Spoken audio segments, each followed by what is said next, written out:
오늘 수요예배 나오신 여러분들을 주님의 이름으로 환영하고 축복합니다. 오늘 말씀을 보면 오늘 말씀은 이 앞전 말씀과 계속해서 이어지는 말씀입니다. 예수님께서 바리새인의 누룩을 조심하라 그렇게 말씀하시면서 바리새인과 율법 교사들이 외식하고 그들이 위선을 행하는 이러한 모습을 너희가 주의해야 한다라고 그렇게 말씀하셨습니다. 그리고 더 나아가서 세상의 핍박과 어려움 그리고 고난 가운데 믿음을 지키라 말씀하십니다. 그러나 예수님도 우리의 연약함을 너무나 잘 아시기 때문에 지금 당장은 인자를 거슬러 말할지라도, 말로는 예수 그리스도를 모른다라고 그렇게 고백할지라도 내가 이해하고 용서한다 말씀하십니다. 그러면서 두려워하지 말고, 두려워하지 않고 다시금 세상 앞에 우리가 설 때 우리 안에 계시는 성령님께서 우리의 해야 될 말과 행동들을 가르쳐 주실 것이다 그렇게 예수님께서 말씀하십니다. 예수님께서 세상 가운데서 어떻게 살아가야 하는가 이렇게 정말 열심히 그 모인 무리들에게, 제자들에게 말씀하고 있는 중에 13절 오늘 본문 말씀에 넘어와서 많은 무리들이 그렇게 예수님께서 이야기하시는 것을 듣던 중에 한 사람이 예수님에게 질문을 합니다. 어떤 사람이 예수님에게 질문 혹은 상담을 요청하는 겁니다. 그러면서 13절 말씀을 보면 이렇게 말을 합니다. 무리 중에 한 사람이 이르되 선생님 내 형을 명하여 유산을 나와 나누게 하소서 하니, 이렇게 예수님에게 도움을 구합니다. 뜬금없다고 하면 정말 뜬금없이 예수님에게 갑자기 유산 문제를 해결해 줄 것을 요청하는 겁니다. 세상의 핍박과 배척 앞에 우리가 어떻게 해야 되는가, 어떻게 우리의 믿음을 지켜야 하는가, 그렇게 예수님이 열심히 이야기하시는 중에 자신의 돈 문제를 좀 해결해 주세요라고 예수님에게 요청하는 겁니다. 그것도 가족 간의 돈 문제를 좀 해결해 주세요 요청하는 겁니다. 심지어 그 가족 간의 돈 문제가 유산 문제를 예수님에게 이것 좀 유산 문제 좀 해결해 주세요 요청하는 겁니다. 유산에 대한 문제를 논하고 있는 것으로 보았을 때 이 예수님에게 말을 건 이 사람의 아버지는 이제 돌아가신 것으로 우리가 알 수 있습니다. 물론 유산을 미리 받겠다 그렇게 이야기할 수도 있습니다. 우리가 잘 아는 것처럼 탕자 이야기 가운데 탕자가 아버지의 유산을 미리 받습니다. 그러나 사실 이 탕자 이야기 가운데 아버지에게 유산을 미리 달라라는 이런 요청은 정말 말도 안 되는 그런 케이스인 겁니다. 우리나라 같은 경우에도 이제 유교 사상이 강하다 보니까 사실 아버지가 죽지 않았는데 유산을 미리 달라라고 그렇게 요청을 한다면 아마 뺨을 맞고 호적에 파인다던가 그런 식이 아니면은 아마 이런 요청을 아버지가 흔쾌히 받아들이시지는 않을 것입니다. 이처럼 유대 혹은 중동 지역도 아버지의 권위가 매우 강한 그런 지역입니다. 그런 문화권입니다. 그런데 탕자처럼 아버지가 멀쩡히 살아계시는데, 아픈 것도 아니라 멀쩡히 살아계시는데 유산을 달라고 하는 것은 이 문화권의 어떠한 그런 생각과 이해로는 정말 말도 안 되는, 있을 수 없는 일인 겁니다. 아버지가 예를 들어 이렇게 이야기하는 것과 마찬가지입니다. 아버지가 그냥 나는 아버지가 죽었다라고 생각하겠습니다 라고 이렇게 이야기하는 것과 똑같은 겁니다. 혹은 더 이상 나는 이런 가족관계 필요 없습니다, 그냥 나 혼자 알아서 살렵니다, 아버지 그리고 가족들을 철저하게 무시하는 그런 행동인 겁니다. 그렇게 탕자 이야기를 보면은 아버지가 탕자의 이야기를 듣고 유산을 그냥 쉽게 건네주는 것도 정말 놀라운 일입니다. 그뿐만이 아니라 탕자가 돌아왔을 때 탕자의 형이 그 탕자와 그 아버지에게 울분을 표합니다. 불만을 표출합니다. 이거는 그 탕자의 형이 찌질하거나 그래서 그런 것이 아니라 충분히 형의 입장에서는 가족들을 다 버리고 가족들 없이 하고 떠난 그 동생의 그런 행동을 아버지가 받아준다는 게 정말 말도 안 되기 때문에 그렇게 아버지에게 불만을 토로한 것입니다. 다시 본문으로 돌아와서 예수님을 찾아온 동생은 형과의 유산 문제를 해결해 줄 것을 요청합니다.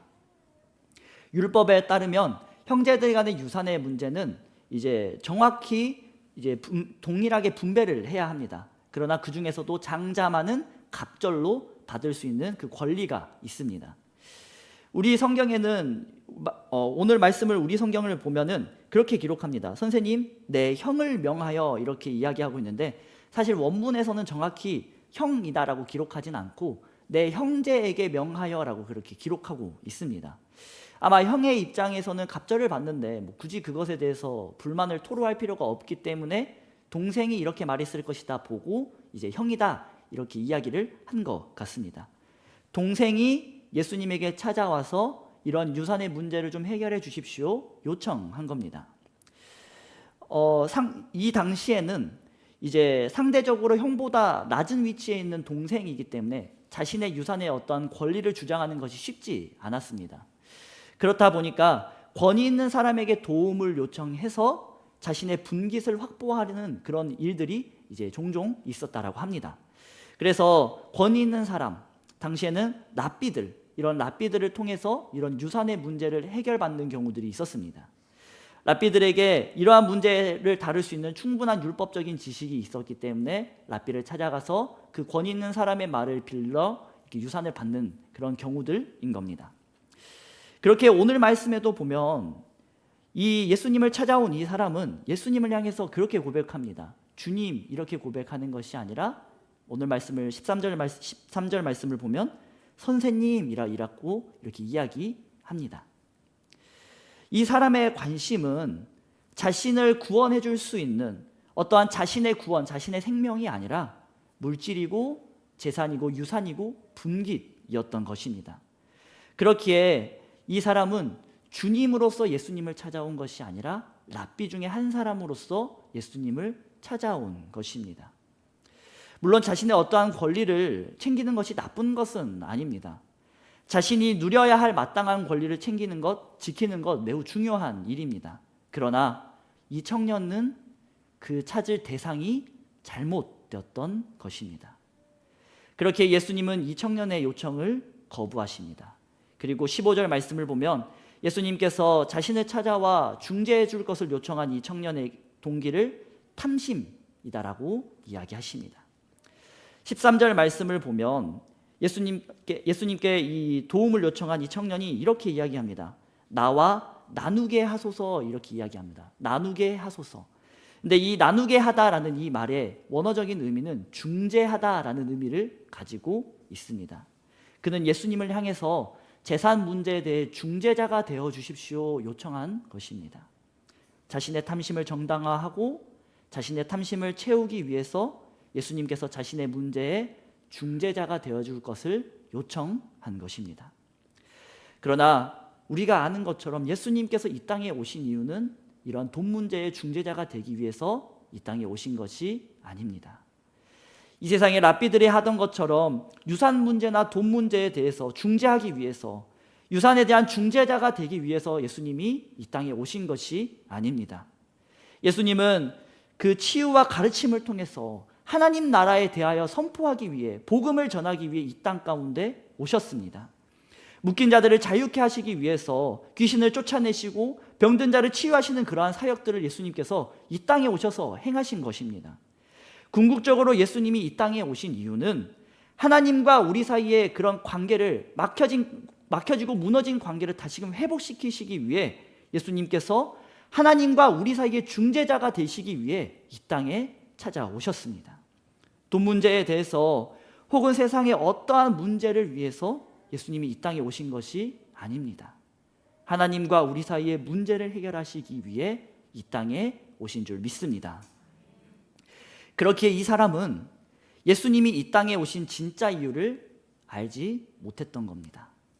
자신의 탐심을 채우기 위해서 자신의 재산 문제를 해결해 줄 것을 예수님에게 요청하며 예수님을 찾아온 것입니다. 당시에 좀 핫하다고 하는, 당시에 좀 이름 좀 날리고 유명세 좀 타고 있는 예수라는 사람을, 그 선생님을 찾아와서 자신의 문제를 해결해 달라고 요청한 겁니다. 주님을 찾아온 것이 아니라 랍비요 선생님을 찾아온 것입니다. 앞에서 이야기한 것 같이 그는 대상을 잘못 찾아왔습니다. 하나님과 우리 사이의 관계를 회복하길 원하시는, 하나님과 우리 사이의 중재자로 이 땅에 오신 분에게 자신의 재산 문제를 해결해 줄 중재자가 되어달라 요청한 것입니다. 주일 예배 때 이 이야기도 함께 나누고 싶었는데 시간이 없어서 함께 나누지 못한 이야기가 있습니다. 뭐냐면 우리는 제사를 드리는 것이 아니라 하나님께 예배하는 사람인 줄 믿습니다. 우리가 제사에 대해서 함께 나눴지만 우리는 제사를 드리는 것이 아닌 이 시대에게 우리는 예배를 드립니다. 제사는 우리가 함께 나눈 것처럼 우리의 죄 문제를 해결하기 위해서 하나님께 제물을 올려드리는 그런 행동입니다. 하나님과의 관계를 다시 회복시키기 위해 구약 시대에 하나님께서 주신 방법입니다. 그런데 지금 이 시대는 예수 그리스도께서 이 땅 가운데 오셨기 때문에, 예수 그리스도께서 이 땅 가운데 오셔서 모든 죄 문제를 해결하셨기 때문에 더 이상 우리는 제사를 드리는 것이 아니라, 제사를 드려서 우리의 죄 문제를 해결하는 것이 아니라 예수 그리스도를 믿음으로 우리의 죄 문제를 해결하는 줄 믿습니다.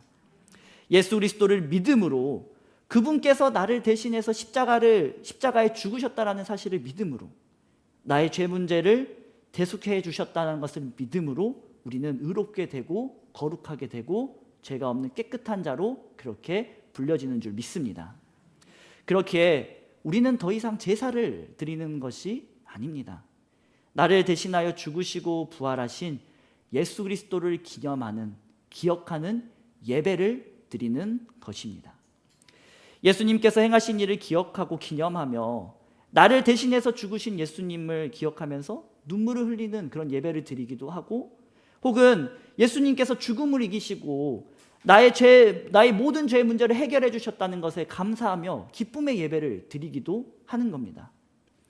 제가 주일 예배 때 번제물에 그 머리에 손을 얹으면서 그 번제물에게 정말 다양한 감정들이 교차할 것이다 라는 이야기를 드렸습니다. 그 소를 바라보면서, 번제물로 드려진 그 소를 바라보면서 나를 대신해 죽는 이 소가 미안하기도 하고 짠하기도 하고 좀 불쌍하기도 할 것입니다. 그러나 다른 한편으로는 나의 죄 문제를 대신 해결하기 위해서 이 소가 죽어준다는 것에, 이 소에게 감사하고 내 죄 문제가 해결됐다는 것에 기쁨을 느끼는 그런 여러 가지 감정들이 교차할 것이다 말씀드렸습니다. 그런 것처럼 우리의 예배도 마찬가지입니다. 중요한 것이 무엇이냐면 우리가 예배하는 이유가 여기 있다는 겁니다. 예수 그리스도를 기념하며 기억하고 감사하며 그분께 찬양 올려드리는 것, 이것이 우리가 예배하는 이유인 줄 믿습니다. 그리고 더 나아가서 그분이 원하시는 대로 살아가는 것, 그분의 말씀을 듣고 결단하고 세상 가운데 나아가는 것, 이것이 우리의 예배인 줄 믿습니다. 대상을 잘 찾아가야 하는 겁니다. 집에 강도가 들었으면 우리가 경찰관을 찾아가야지 식당 아저씨한테 가서 도둑이 들었어요 해결해 주세요 이야기하지 않습니다. 자동차에 기름이 떨어졌으면 주유소에 가야지 편의점에 가서 햄버거 하나 먹고 나온다고 자동차에 기름이 채워지는 것이 아닌 겁니다. 우리가 하나님을 찾고 예배하는 이유가 무엇인가? 세상의 문제를 해결하기 위해서? 아니요, 우리는 그것을 위해 예배하는 것이 아닙니다. 하나님을 찾고 예배하는 그 본질적인 이유는 하나님을 경배하기 위해서인 줄 믿습니다. 우리에게 생명을 주신 하나님께, 하나님의 자녀가 된 우리가 감사와 찬양을 올려드리는 것입니다. 이게 예배의 본질인 것입니다. 오늘 본문의 청년이 그랬던 것처럼 세상의 문제를 해결하기 위해서 혹은 나의 탐심을 채우기 위해서 우리는 예수님을 찾아서는 안 됩니다. 그런 이유로 예수님을 찾는 것이 아니라 하나님과의 관계를 회복하기 위해서 우리는 예수 그리스도를 찾아야 하는 줄 믿습니다. 하나님과의 관계를 더욱 확고하게 하기 위해서, 더욱 견고하고 끈적하게 하기 위해서 우리는 하나님을 찾고 예배하는 줄 믿습니다. 그렇게 할 때 하나님께서 자녀된 우리를 내버려 두지 않으실 것입니다. 세상의 문제는 하나님께서 그렇게 우리가 할 때 아버지 되시는 하나님께서 해결하실 수 있도록 도우시고 그 모든 것들을 채워주실 줄 믿습니다. 탐심은 채워주시지는 않을 것 같고 내려놓을 수 있도록 우리를 이끌어 주실 줄 믿습니다. 이어서 계속해서 말씀을 보면 예수님께서 16절부터 이제 쭉 시작해서 탐심에 대해서 그리고 물질에 대해서 이제 부자의 비유를 들어 이야기하십니다. 한 부자에 대해서 예수님께서 이야기하십니다. 이 부자는 상당한 토지를 가지고 있었던 것으로 보입니다. 어느 날 풍년이 들어서 어느 날 풍년이 들어서 이제 부자의 밭에 정말 많은 소출을 얻게 된 것입니다. 많은 곡식을 얻게 되었고 많은 소출을 이 부자가 얻게 되었습니다. 많은 곡식과 많은 소출을 보게 된 부자는 이제 고민에 빠집니다. 이렇게 많은 곡식이, 이렇게 많은 소출이 있는데 집에 내 곡간이 좀 작네. 이번에 얻은 것들을 다 보관할 수 있을 만한 좀 그게 있어야 되는데 지금 집에 있는 곡간으로는 택도 없네 라고 그렇게 생각하는 겁니다. 그리고 나서 이 부자가 깨달음을 얻습니다. 지금 곡간이 너무 작아서 그런 거니까 그럼 곡간을 더 크게 지으면 되겠다. 지금 있는 조그마한 곡간을 헐어버리고 더 크게 지어서 내가 이번에 얻은 많은 곡식, 많은 소출을 거기에 보관하면 되겠다라고 부자가 생각을 한 겁니다. 그러면 그것으로 내가 풍족하게 살아갈 수 있을 것이고 나중에 이것들을 팔아서 내가 더 많은 소유를 누리며 살아갈 수 있을 거야. 이렇게 부자가 생각을 한 겁니다.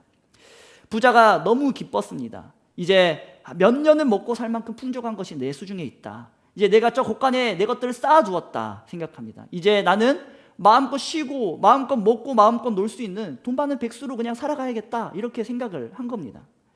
그렇게 행복한 상상을 하면서 그가 있었는데 하나님께서 그를 찾아오신 겁니다. 어리석은 자야, 오늘 밤 내가 너의 영혼을 도로 찾아가면 너가 준비한 그 많은 것은 누구의 것이 되겠느냐. 한순간에 그가 쌓아두었던 모든 것들이 물거품이 되어버린 겁니다. 예수님의 이야기 속 부자는 그에게 행복과 어떤 평안, 삶의 가치는 자신의 소유였습니다. 많은 소출과 큰 곡간이 그에게는 행복이었고 그것이 자신의 삶을 보장해 줄 것이다. 자신의 미래를 보장해 줄 것이다. 그는 생각했습니다. 부자의 이러한 생각이, 부자의 이러한 가치관이 18절에서부터 19절에 매우 잘 드러납니다.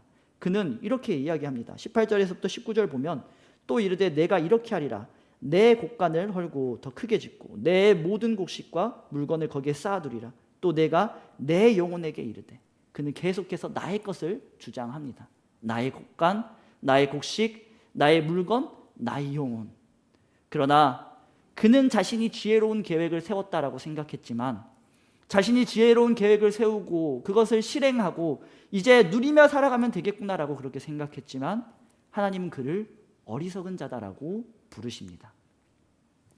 하나님이 거두실 때 나의 것이라고 생각했던 그 모든 것들이 나의 것이 아니게 되기 때문입니다. 예수님께서 어리석은 부자의 비유를 통해서 우리에게 물질과 그리고 탐심에 대해서 말씀하십니다. 그리고 이 물질에 대한 정말 중요한 말씀을 우리에게 전하여 주십니다. 오늘 말씀의 부자는 자신의 소유를 가장 중요하게 여깁니다. 나의 곡간, 나의 곡식, 나의 물질, 나의 영혼. 내가 얼마나 가지고 있는가가 그에게는 가장 중요한 일이었습니다. 그렇기에 그의 지혜로움의 기준은 자신의 가치관에 따라서 내가 얼마나 더 많은 것을 가지고 있을 수 있게 행동하는가, 그것들을 계획하는가가 그의 지혜로움의 기준이었습니다. 어떻게 하면 나의 재산을 지킬 수 있지? 어떻게 하면 내가 이 재산을 더 불릴 수 있지? 어떻게 하면 내가 이것들을 가지고 내가 누리면서 살아갈 수 있지? 이게 그 부자의 지혜로움의 기준이었습니다. 그렇기에 그 부자는 자신의 그런 기준에 따라서 움직인 겁니다. 그 지혜로움의 기준에 따라서 상황을 해석하고 행동한 것입니다. 농사를 지었는데 소출이 심히 많은 것을 보고 지금 가지고 있는 곡간으론 내가 더 채울 수 없어. 그렇기 때문에 나는 내 소출을 더 많이 보관하기 위해서 더 큰 곡간을 지어야 돼. 그렇게 생각한 겁니다. 이 부자는 그게 지혜롭다라고 생각했습니다. 그렇게 나의 것을 쌓아두는 것이 나의 생명을 지켜줄 것이다 생각했습니다. 그런데 하나님은 이 부자를 향해서 어리석다 이야기하십니다. 이 부자는 자신을 위해서 재물을 쌓아두었지만 하나님 앞에서는 매우 궁핍한 자처럼 살아갔던 것입니다. 21절 말씀을 보면 그렇게 기록하고 있습니다. 우리가 한번 21절 말씀 한번 같이 읽어보도록 하겠습니다. 21절 시작. 자기를 위하여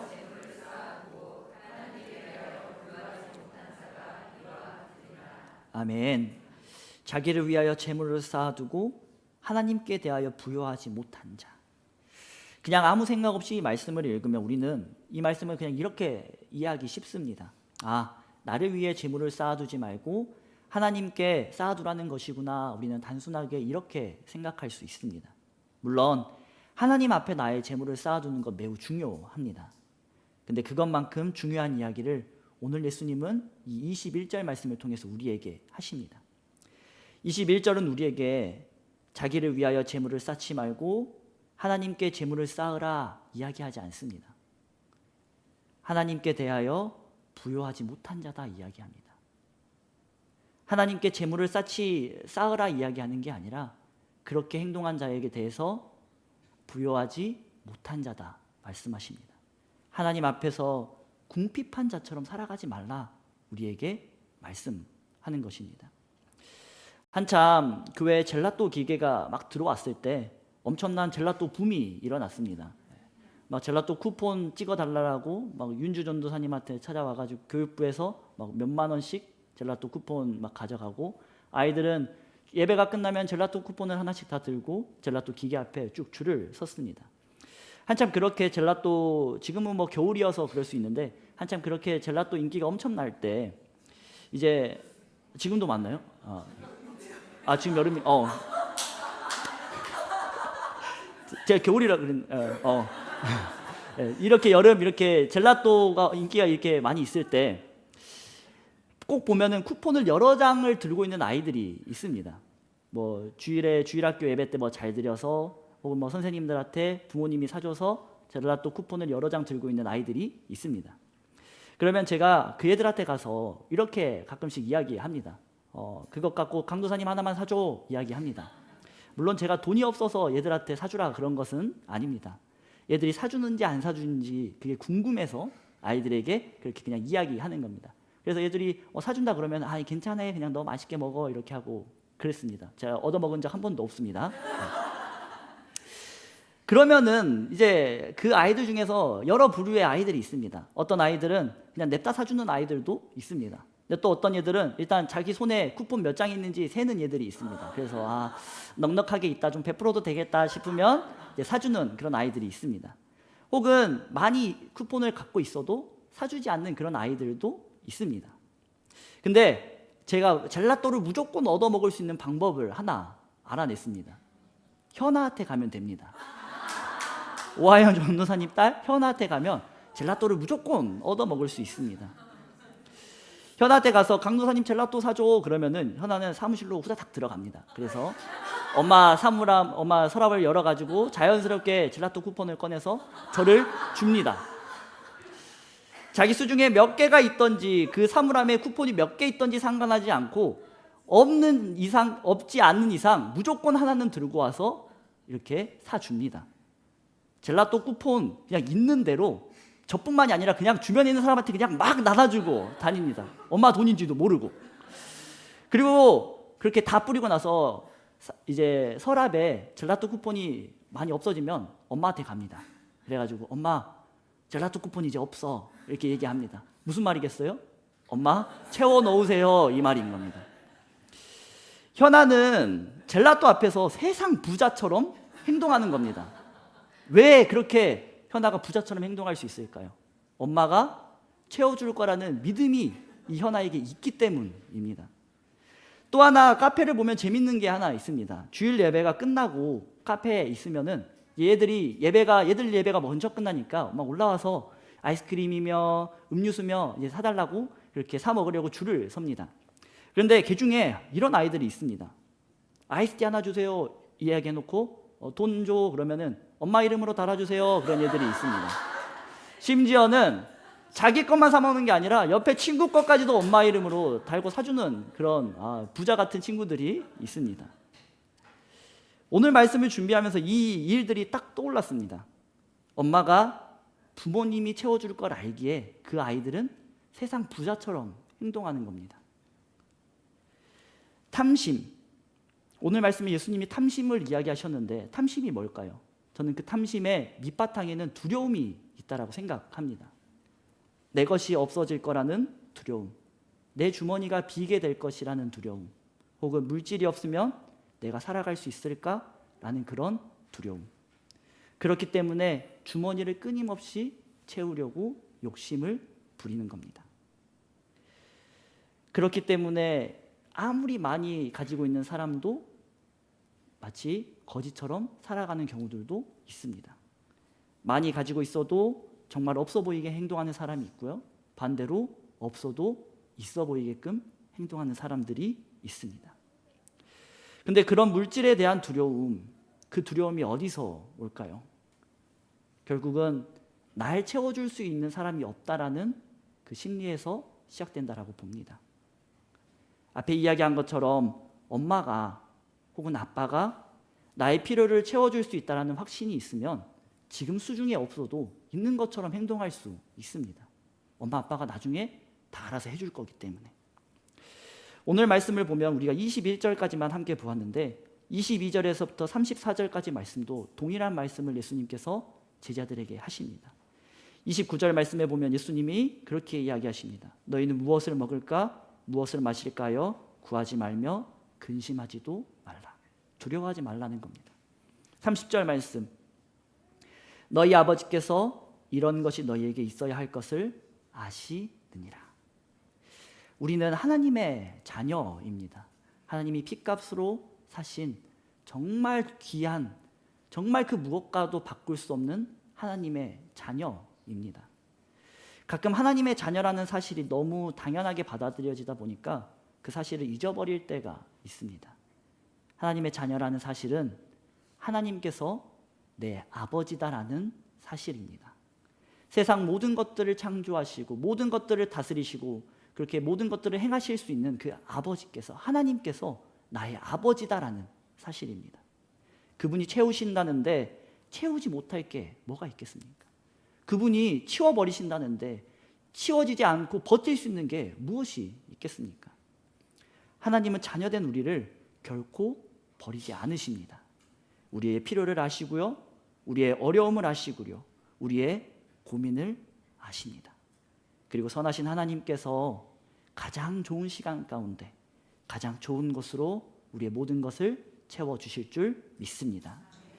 없는 것으로 인해서 두려워하는 게 아니라 하나님께서, 나의 아버지 되시는 하나님께서 자녀의 필요를 아시고 채우신다는 그 사실을 믿고 확신함으로 세상 가운데 하나님 앞에서 궁핍한 자가 아니라 부유한 자처럼, 부자처럼 살아갈 수 있는 우리 모두가 되길 주님의 이름으로 축복합니다.